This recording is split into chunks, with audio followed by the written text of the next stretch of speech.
Hello, everyone, and welcome to the latest episode of the Metabolism and Menopause Podcast. My name is Stephanie, and I'm your host and CEO of Vitality OET. We are a women's nutrition, health, and fitness company that focuses predominantly on women's hormones, particularly as they start going through perimenopause and onwards. We know that you start experiencing so many changes in this time of your life, whether it be hot flashes, night sweats, irritability, brain fog, or waking around the middle. That seems to have come out of absolutely nowhere, despite you not changing anything. So you go back to your tried and true methods of cutting calories, cutting carbs, doing a bunch of cardio, yet it feels like nothing is working. In fact, you're putting in all this effort and it feels like you're moving backwards. But we know now that your body is inherently different now that you've gone through these hormonal changes. So our mission here at Vitality is to really help you understand how your body changes in this time of your life, so you can reach those health and fitness goals, feel in control and at home in your body again, live a life full of vitality, and really understand how to take care of this new body of yours. So today's episode is special. It is actually from a webinar that we host in our Facebook community of over 22,000 wonderful women, all dedicated to changing their life. And this webinar, we covered everything that you need to know about what not to do come New Year's resolution time. Right? We are on the cusp of 2025 and we get really excited to do all of these amazing things, that this year is going to be our year. And this is a mentality we see with women all the time. However, there are 5 very common mistakes that we see with women that when they come to us in the spring, they're like, yeah, I did this and I used to do this every New Year's and now it's just not working anymore. Or I did all this effort and I actually ended up gaining weight. And I want to make sure that that does not become your story, that you don't keep repeating the same cycle over and over and over again. So I hope you enjoy this episode. Caveat here, I was with Coach Cariana. I was also sick. So if I sound a little nasally in there, I'm sorry, that's why. But needless to say, I hope you enjoy this and I hope that you don't make these mistakes in 2025. So today we are talking about all things 2025 because it is almost the new year. It is 2024. This is the last webinar that we are hosting for 2024 this year, you guys, which is crazy. It went by so fast. So many things happened. Oh my goodness. It's insane. But in this time of year, a lot of us are in that position where now we're just putting on our blinders, right? We're just vowing to just, I'm just going to get through these next 2 weeks. And then January 1st, that's where things are going to take off, right? And let's face it, after a few weeks of holiday eating and drinking, those major changes sound very enticing to everyone to do, right? You want to jump in and do all the crazy stuff. But here is the problem. When we make emotional decisions in the moment after something like the holidays where we've been eating and drinking a lot more and our routine has been off, we might not be feeling super great. We tend to make the wrong changes for long-term change, for long-term success, for permanent fat loss once the new year rolls around, right? We end up doing these things that we're focused on.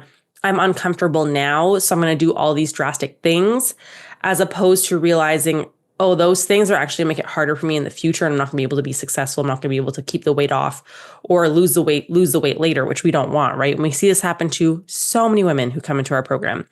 And so while sometimes these drastic changes in January can help us see short-term success, most of us won't see that success last long-term at all. Or you do all this crazy stuff and you see no changes, which is almost worse, right? So I want you to think about the major changes that you've done in the past and how those go for you long term. Are you where you want to be? Probably not. Otherwise, you wouldn't be on this call, right? You wouldn't be here watching this webinar. You probably haven't successfully maintained all the things that you had done to try and lose weight. You're not doing those things anymore, right? Or they're just not working. Or you're back to where you started, or even worse, you're in a worse position than you were back then, right? So today, we want to make sure that we are helping you be proactive. Talk about what not to do when January comes around, the things that we see women do all of the time. There's 5 major things that we're going to go over here today, and then also talk about what you should do instead. Because we don't want to see you guys do the same stuff over and over and over again and just be in this yo-yo cycling thing. Aren't you sick of doing this every single freaking January? The answer is probably yes. So Cariana, let's take it away with the first thing that we always see. Okay. So the first thing that we see so commonly is people setting extremely low and extremely random calorie goals without taking any kind of inventory first. So that's the first thing that we're going to avoid doing this year. 2025 is the era of us avoiding setting these calorie goals or numbers that are arbitrary without understanding where we are first. Now, we talk a lot about this on our platforms. Steph, you talk a lot about this on your podcast, but you cannot force your body into a box it is not in right now. I'm going to say that again. You cannot force your body into a box it's not in right now. And that is because metabolism is what we call adaptive. So you picking a random number for fat loss because you think it's going to solve your problems or you found it on Google is like going to the mall and buying someone who is a complete stranger an outfit, but you have no idea who they are or what they want. Like, how are you going to be able to do that? So for instance, with our analogy, knowing that person's size, maybe their favorite colors, maybe their style, maybe how tall they are, even what they need the outfit for is going to give you the best parameters for buying them something because you don't know them that they'll actually be able to wear and enjoy because now you know where to start. Same goes for your body. If you don't know where you're starting, how can you make a plan that's actually going to work for you and you meet your body where it's at and then guide it in the right direction? I think a lot of us make this mistake of thinking that, okay, well, if we give our body what someone told us we should be giving it without understanding where we're at now, that's like my body will just fit inside that box. And a lot of the times the opposite happens and your body reacts really negatively to that. And it's like, hold on, we're over on left field. You're trying to put us on right field. This is not okay. This is way too stressful. I'm just going to go in the opposite direction that you're trying to get me to go in because this is not okay, right? And I'm sure some of you can probably relate to that. So the homework that we typically give a lot of our consult calls, people that we talk to is, okay, well, where are you at? Because the more you can measure, the more you can manage. So we usually tell people, hey, use a tracking app, download something like MyFitnessPal or whatever app you normally use to track your calorie intake or your macro intake, and just use it as a food journal. And write down the things that you're eating for 2 to 3 days. Try not to change anything because you're only cheating yourself at that point. Honesty is super important here. And that gives you an idea of where you're starting. And most of the time when consult calls come in and they've done their homework and they have like 2 or 3 days of tracking, they're like, wow, even I saw some insight that I didn't realize was going on without even talking to you guys because I saw my numbers. And when I measured it, I was able to manage something, right? So we can see where your protein's at. We can see where your fiber's at. We can see, are you all over the place with your calories? If you're already eating 1,200 calories and not seeing results, you getting a 1,200 calorie diet off the internet is not going to help. It's probably just going to make things continue to get worse, right? So make sure you can take an inventory of where you're at first before you start to put your body in a box where it doesn't belong. Now, of course, if you want your calories calculated, we're very happy to do that for you with the caveat of you making sure you do your homework first in order to make those changes or make a plan towards your optimal calorie intake. Most people are not at the place where their optimal calorie intake is that we give them. We're happy to do that by booking a call as well. Yeah, and we do those calls for free. So yes, like free. there's no strings attached. You just got to fill out the consultation link and we do it for you. Just make sure that you have some tracking done beforehand. That makes it a lot more productive of a call for you to get what you need out of it.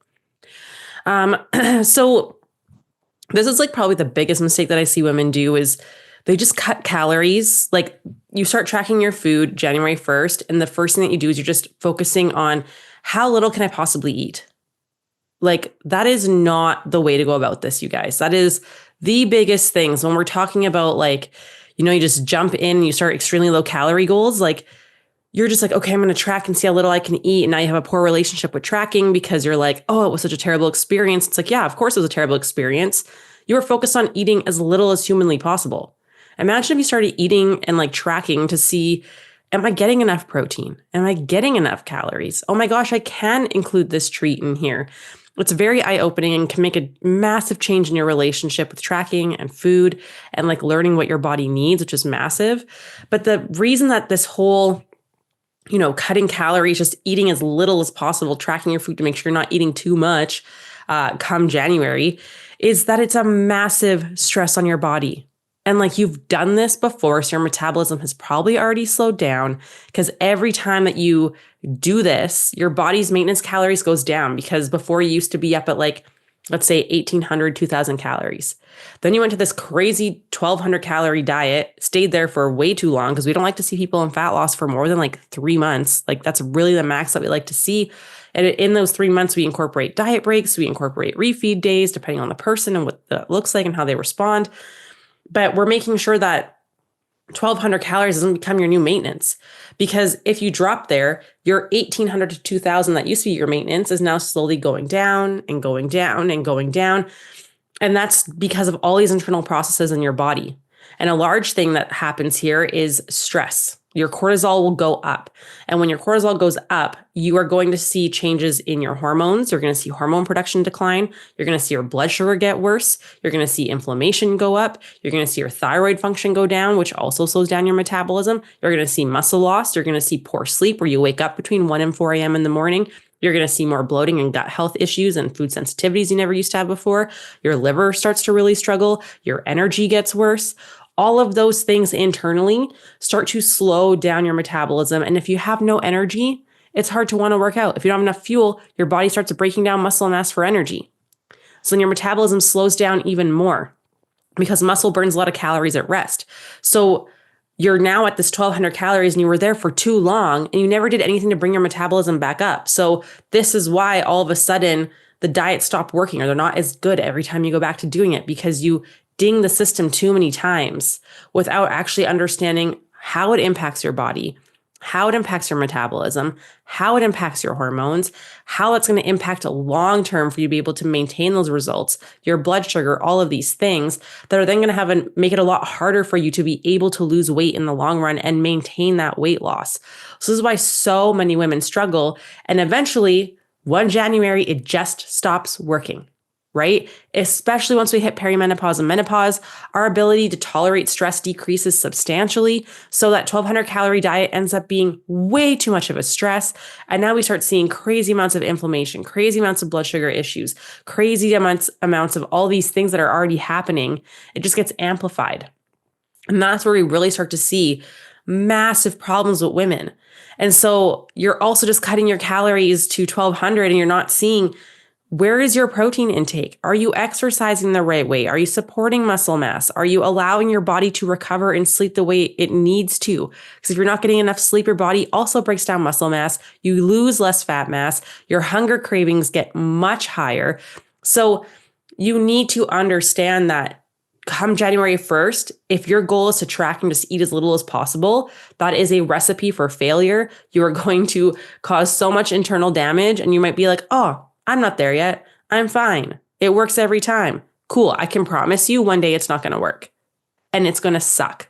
And so, because these things happen slowly over time, every time you do it, right? So it's not like, oh my gosh, I woke up one day and now it's not working. It's like, no, this has been happening for a long time. And now the hormonal changes have really like amplified and like shown us where things are at. This is just like with pregnancy. If you get gestational diabetes, it shows you that when you're not pregnant, your blood sugar has actually already been an issue.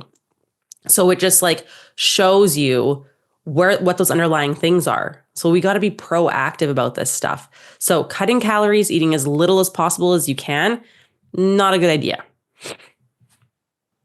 Okay, so the next one, kind of along the lines of cutting calories as well, but the other thing that we want to start avoiding doing, because this is very common as well, is we want to avoid restricting entire food groups or jumping on quick fixes or crash diets in the new year.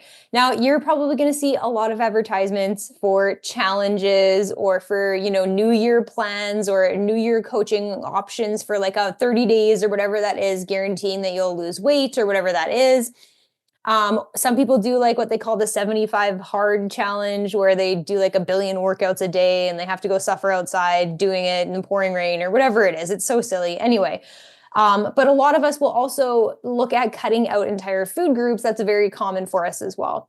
So first of all, avoiding food groups without having an allergy to that food is not really sustainable for long-term success. I'm sure some of you have cut out food groups before in the past. Are you still not eating those for no particular reason? Probably not, right?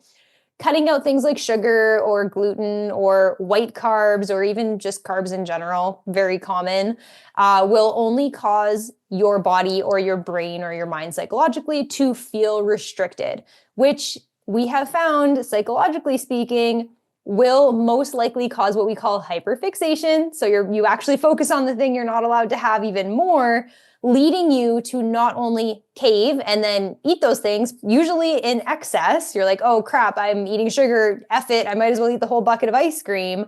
But then creates a negative cycle and a really negative relationship with food and yourself, with a binge and then guilt yourself and then restrict again and then binge and then guilt yourself and then restrict again cycle. And you start to have these really negative relationships with different foods for almost no reason, because you now believe that they're going to cause something bad to kind of happen, right?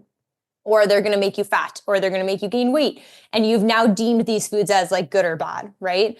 Pair that with maybe already existing hormonal imbalances in the menopause transition, and you've kind of got a recipe for even more stress on the body. As Steph was saying, it's kind of a recipe for disaster.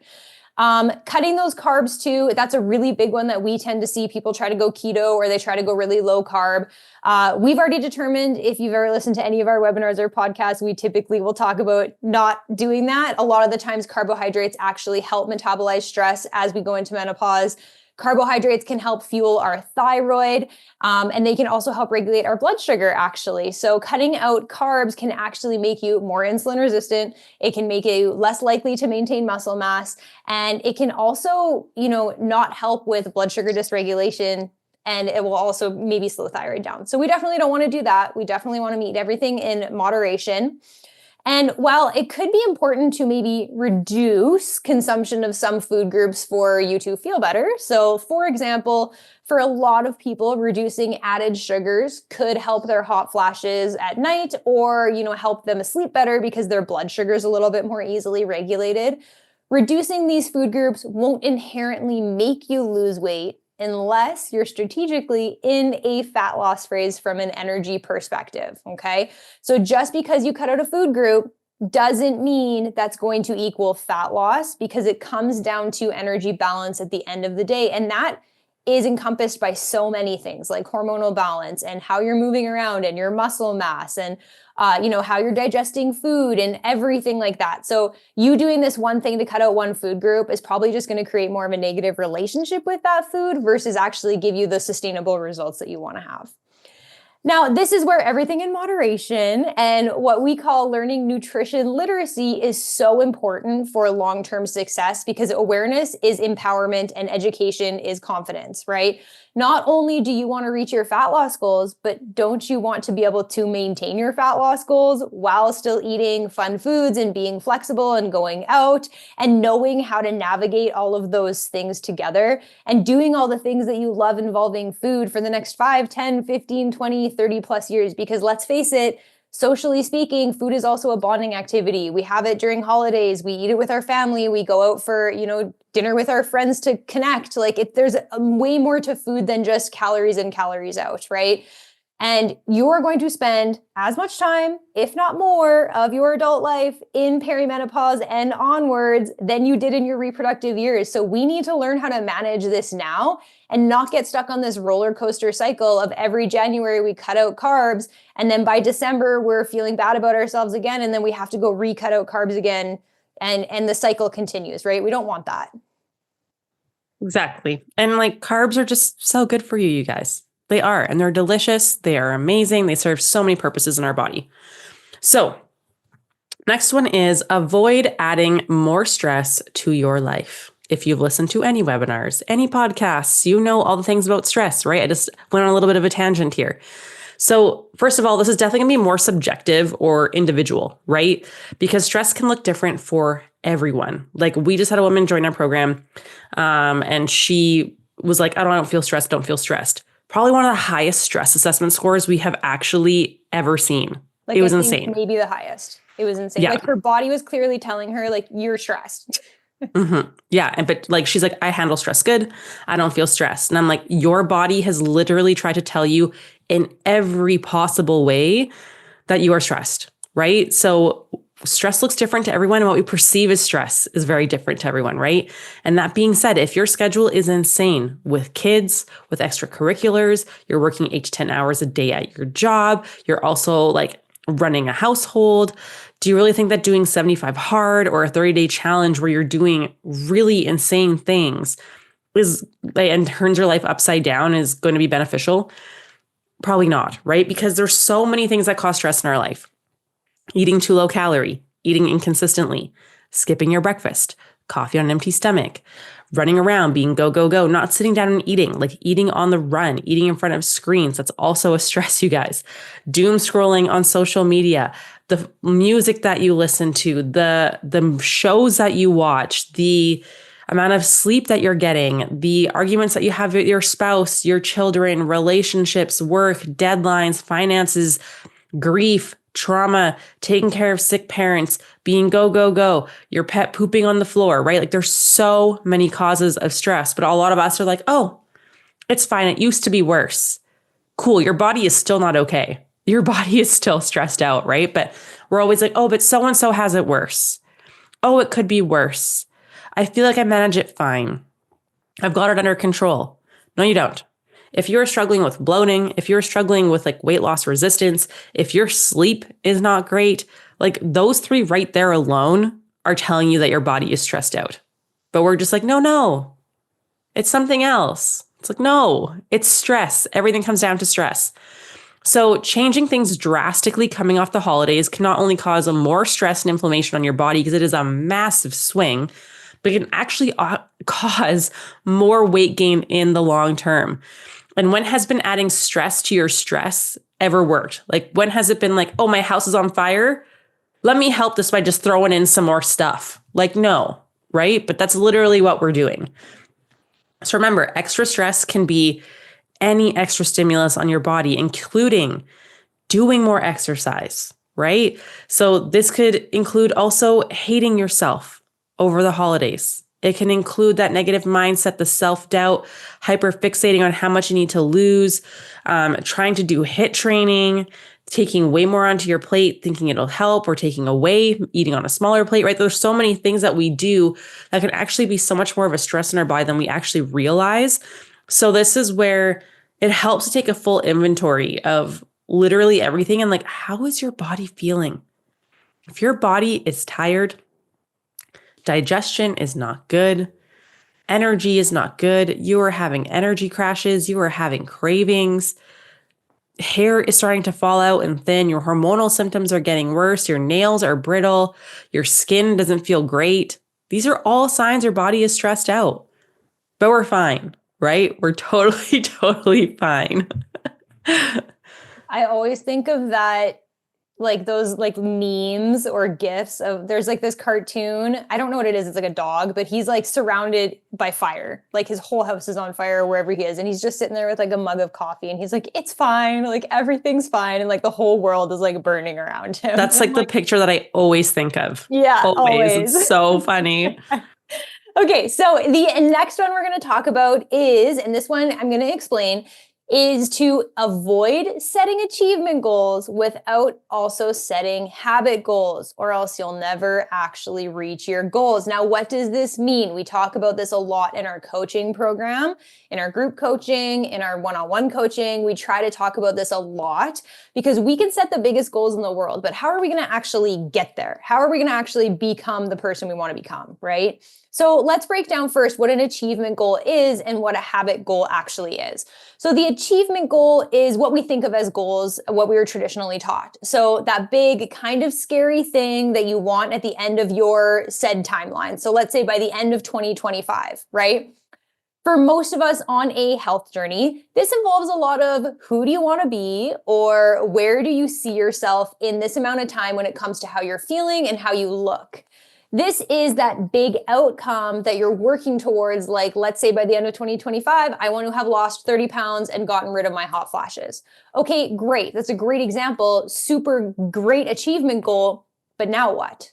And that's where habit goals come in. Habit goals are something that you want to get in the habit of doing regularly, daily, weekly, or monthly. And these are smaller, more consistent goals that you have to achieve regularly in order to reach that big outcome at the end, that person that you want and need to become in order to hit those big achievement goals. So what are the things that you need to actually do consistently? Because we can't just sit here and wish that we're going to lose the 30 pounds at the end of 2025 and it's going to happen and we snap our fingers. That's not happening. We have to put the work in, but where do we start and how do we do that? What are those small, consistent things that you need to do every day, every week, every month that are actually going to get you to that thing or that person that you want to be at the end of this next year? And this is where there's like several successes or several secrets to success in building good habits and reaching your goals. And despite what people think, it's not having more willpower. Like it's not. The most successful people in the world do not have more willpower. They simply put themselves in positions to be more successful with their systems on how they reach their goals. So you don't ever rise to the levels of your goals. You'll always fall to the levels of the systems that you reach or that you have set in order to reach those goals. So for example, you want to lose 20 pounds. First of all, what kind of consistent habits does future you have to do daily, weekly, in order to have lost 20 pounds? You need to start there, right? So for example, we did talk about this in our one-to-one coaching client calls. Not that long ago, we did a group call. I've done a couple of them now on this specific topic, but it's all about who do you need to become? So I'm like, and you use it as a lens or a filter to help you make decisions.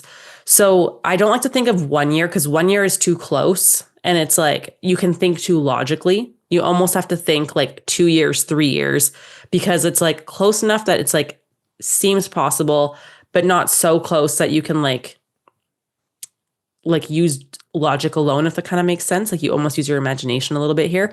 So like for myself, I envision myself in like 2 years, 3 years. I have a New York Times bestselling author. I have like a bunch of public speaking engagements now. Like I'm rising to this new person. So I'm like, okay, to be that person, who do I have to become and what are they doing? What are they not doing? So then when opportunities come up, that's the filter that I use for everything. It's like, would future me in 2 to 3 years do this? No. So why would I waste my time doing it right now? Because there's no point in bringing that with me. Same with people in your circle. I'm like, ooh, like if future me in 3 years, when I achieve this, are these people in my life? I didn't think about them when I was like, oh, I'm going to celebrate the book launch. I didn't think about them. I'm like, ooh, probably don't need to be in my life right now either. Right? Like you're dragging things along that are not going to serve you. So you may as well quit them now, which is hard. Don't get me wrong. But it's like, okay, future me, like even in social interactions and stuff, I was talking about like a podcast experience that I had. And it's like, I could have like reacted the way I wanted to, which is very emotionally, but I was like, no, future me would like handle this with grace and would laugh about this upsetting me in the future. Right. So you can do that with your weight loss journey as well. What is like myself in 2 years who is 10, 15 pounds lighter, who is like happy? What does my life actually look like? Because we think about just the weight loss goal, but that doesn't solve your happiness problems, which is what a lot of us are struggling with. We're not happy, right? So this is where it's like, okay, so you lose 15 pounds, are you automatically happier? Are your relationships better? Are the way that you communicate with yourself and others better? Are you happy in your job and your career? Are you happy with the way that you have a relationship with your kids? Are you doing things that you actually enjoy? Is your day-to-day life something that you like? Like, what are you listening to? What are you doing? Are you doing the things you actually used to do that you loved? Like for me, I will never give up playing volleyball. I love it. It brings me so much joy.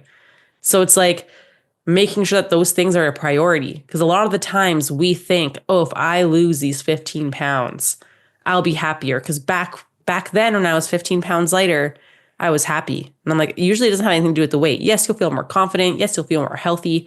But usually like compare the other things in your life. What were the relationships like? Did you have more free time? What was finances like? Were you sleeping better? Did you have less responsibilities, right? Like, so how can you recreate some of those things? But also like, what are the habits that you need to have? What was that person doing then that you're not doing now? They're probably sleeping, right? Spending longer time in bed. They're probably having their veggies. They're having their protein, probably a lot more active, right? So these are all things that you have to put into consideration for your habits, and also make sure that you're rewarding yourself for that. So for myself, I had a goal post pregnancy that I was going to the gym minimum 2 days a week. And I've been doing that except these last 2 weeks when we were traveling. And it's been great. And so I rewarded myself with buying myself some new leggings. That was a really big deal for me. I was like, if I can maintain this habit for X amount of weeks, I get this many workouts done, I'm going to reward myself by treating myself to some new leggings from Lululemon, which I love. They're green. They're amazing. I love them.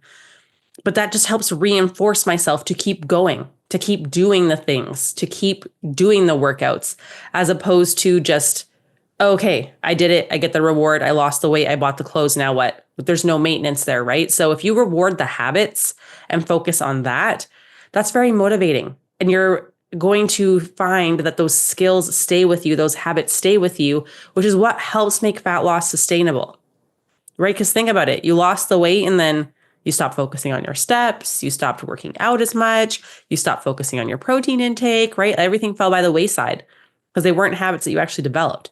So if you can reward those habits, that makes a massive difference. So what are the habits that you need to actually do to get you to where you want to be, as opposed to just focusing on that big thing you want to achieve? Because I can tell you, I want to have $1 million in the bank. Never going to happen if I don't make a plan of like, what is someone who has $1 million in the bank? What are their daily habits? They probably save some money every day, right? They're probably saving some money. Maybe they're putting it into like a savings account. Maybe they're investing their money, right? They're doing something. They're not just like, I want to have $1 million and just never happens, right? So there has to be some sort of plan to get you there, and reward yourself with the habits on the way there, right? Like for your consistency, that's massive. Yeah, absolutely. I think a lot of people don't think about not only the reward, but like, what does future you do or look like? And I used to ask myself that a lot when I would get up really early in the morning and like have to go to the gym before like my work day started or whatever that looked like. Cause like, Steph knows this. I'm not a morning person. Everyone else is, I am not. I am absolutely not a morning person. I'll be up, but I will be like, I'm not going to go get in this amazing workout. I'm not going to have a great conversation with someone. I'm going to sit in silence and like just try to wake my body up for a solid hour. But so I would have a really hard time getting up and going to the gym at like 5 a.m. because that was absolutely not a time my body was functioning well. But the thing that kept me going, and it got easier over time, was asking myself specifically, not only getting my stuff ready too. So like all my workout stuff was ready. I could just grab it and go, setting up systems to make things easier for yourself so that you can actually go and do it. But I would ask myself, like, what would the healthier version of me do right now? Oh, she would drag herself out of bed and go to the gym and feel way better after. And I would be like, oh, and I would get up out of bed and like drag myself to the gym. And lo and behold, I would feel better after. And it ended up getting easier over time. So, it's definitely one of those things that it's not easy and it's going to take a lot of sacrifice, and nothing in life is free. But at the same time, we talk about this a lot too, Steph, like you have to choose your hard, and you staying here in this place is just as hard, if not harder, than you working really hard to try to change your habits and become a different person in your health journey. Totally. And I have like a document actually written out for myself of who am I? How do I feel when I like achieve these things that I want to achieve? And then how would I act? And I'm like, okay, if I had all these things, I would be more generous. I would not care what people would think of me because I know I'm making an impact. I know I'm successful. I know I'm a good mom. I know I'm a good wife. So I'd be more generous. I would like not care what people think about me. I'd be more concerned about like following through with my values and virtues as opposed to like peer pressure type stuff. So I look at that and I look at it often, and like that's my lens, especially when I'm making decisions or like big decisions, even some little ones, right? They pop in your head, but especially major decisions. I'm like, what would future me do? Like, why wouldn't I not just start practicing that now? Like, why not rehearse who you want to be now as opposed to the person that you don't want to be, right? Mm-hmm. And again, it's challenging, but having that stuff written out can make a massive difference. Yeah, absolutely. And keeping that conscious, we talk a lot about too, like you building habits and becoming a different person is a lot like a democracy, not to get into politics at all, because we're not going to, but like you making those small decisions and it is like casting a vote for the person that you want to become, right? And if you are casting more votes for the person you want to become than the person that you are now, even if it's not 100% to the person that you want to become, that person is eventually going to win with majority, right? So keep casting those votes as much as you can, no matter how small the action is. Now, the last thing, because there were 5 things, is number 5 that we want to avoid going into January. And this is kind of more so in general, going into the new year, is we actually really, and this is probably one that maybe not many people have heard about, but we want to avoid fat loss right before we go on a vacation without having an exit plan out of it before you actually go on vacation.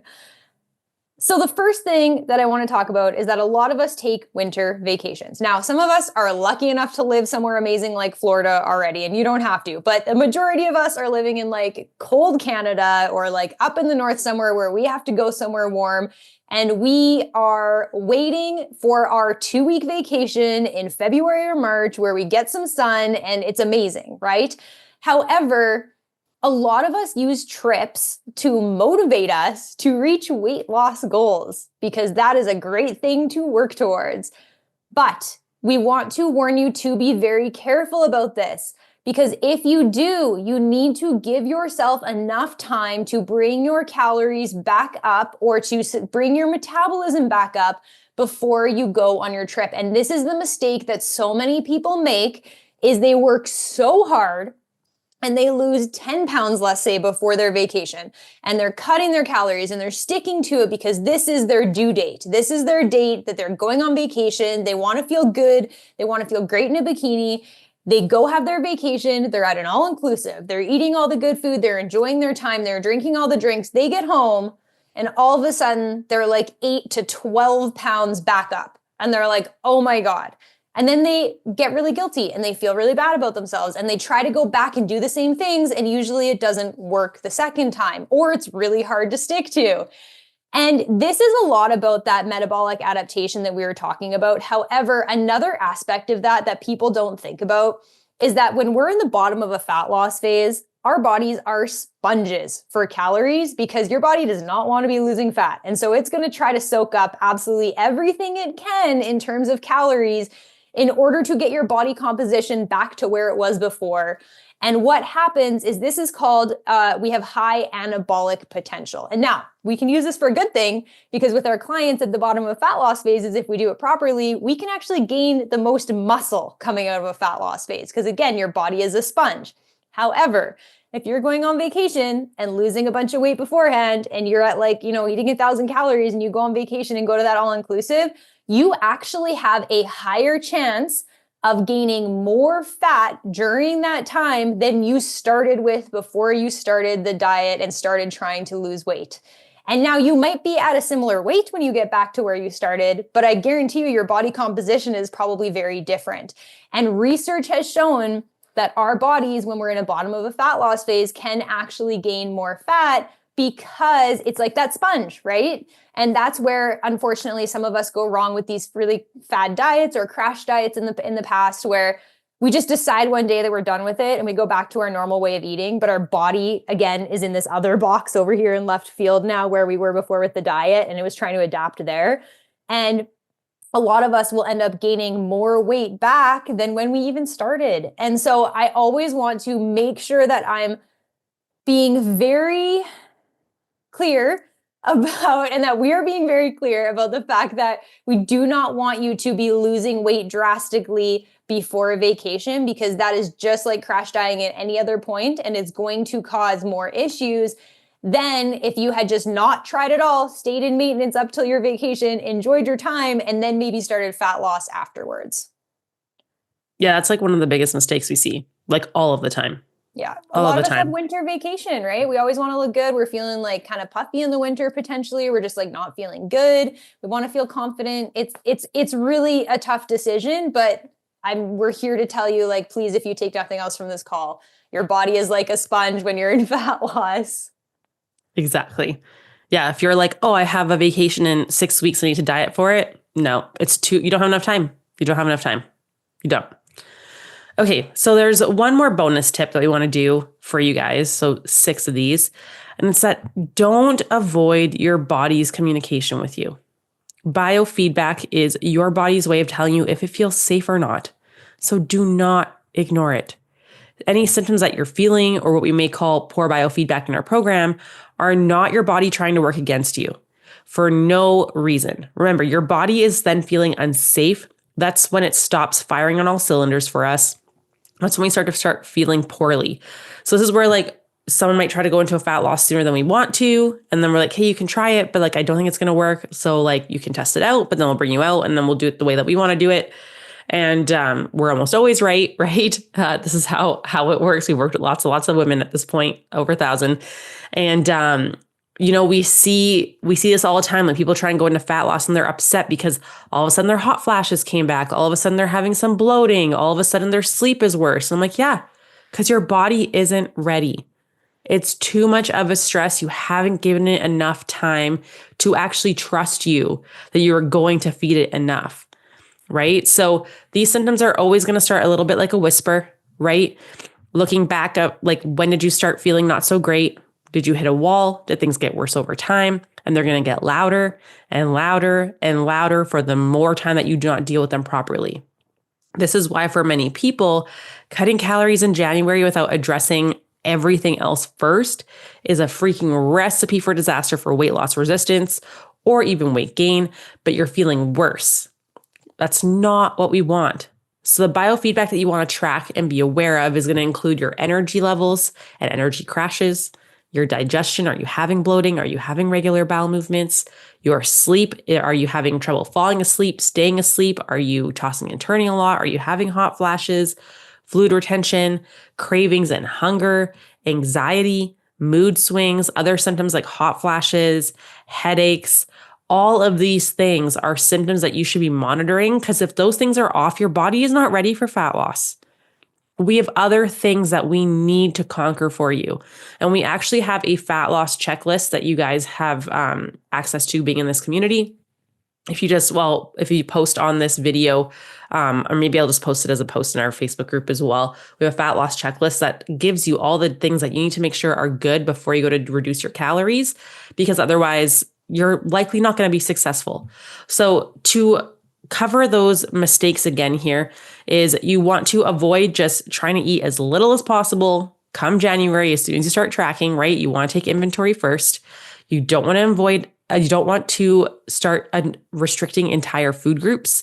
No crash dieting, no quick fixes. You want to avoid adding more stress into your life. Avoid setting those big goals without addressing your little habit goals and the person that you want to become. And you want to avoid fat loss right before a vacation, because that never ends up well for people.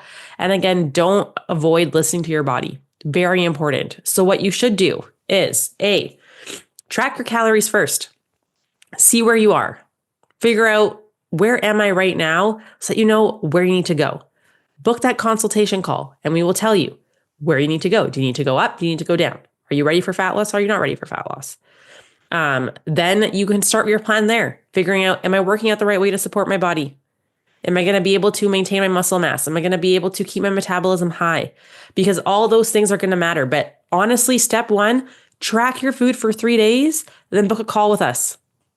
We will tell you everything you need to know to get to where you want to be. No strings attached. We will never bring up coaching. It is strictly just to help you, because it is crazy how hard it is to try and find good information. We want to be those people that you can trust, you can go to, that you know we're going to help you. So if you want to do that, please take advantage of that. We love you so, so much. Carrie-Anna, any parting thoughts? No, I think this is a great call. I think one other thing that I would add after we get an inventory of like where you're at, get on a call with us, make sure that you're doing the right thing in order to like get to where you need to go, firing on all cylinders. That call too, remember, it's free. Like, we're here to help you. That call we can also talk about any kind of symptoms you're experiencing, giving you some advice on that for, with as much information as we can, and be consistent. So if we give you changes to make, do them and do them for like 3 months. Like make sure that you're committing to being consistent. We're going to be so much more successful if we are consistent 80% of the time versus perfect 100% of the time. And I even say that with people like when you're using your tracking app as like a food journal and trying to estimate your intake, don't try to be perfect. It's okay to not have it all right, right? One of my ongoing jokes that I always say is like when you mess up as a parent, because you don't expect to be a perfect parent, you're not going to like turn around and sell your kids on Facebook Marketplace the next day because you made a mistake. You're like, I give up, right? Throw in the towel. We shouldn't do that with ourselves either, right? We just keep going and we fix our mistakes and we move on. So make sure that you are not focused on being perfect. You learn as you go, you learn as you make mistakes. So just be committed to being consistent and continuing to try. And I think that'll be so helpful for most of us here. Exactly. So track where you are, book a call. We'll help you figure out what you need to do to fix the things that aren't working so well, figure out those calories for you, help you with your exercise, all those things. We love you so, so much. And we will talk to you soon. Have a great 2025. This is the last one of 2024. Merry Christmas, everyone. Happy holidays. See you in the new year. Bye. Bye.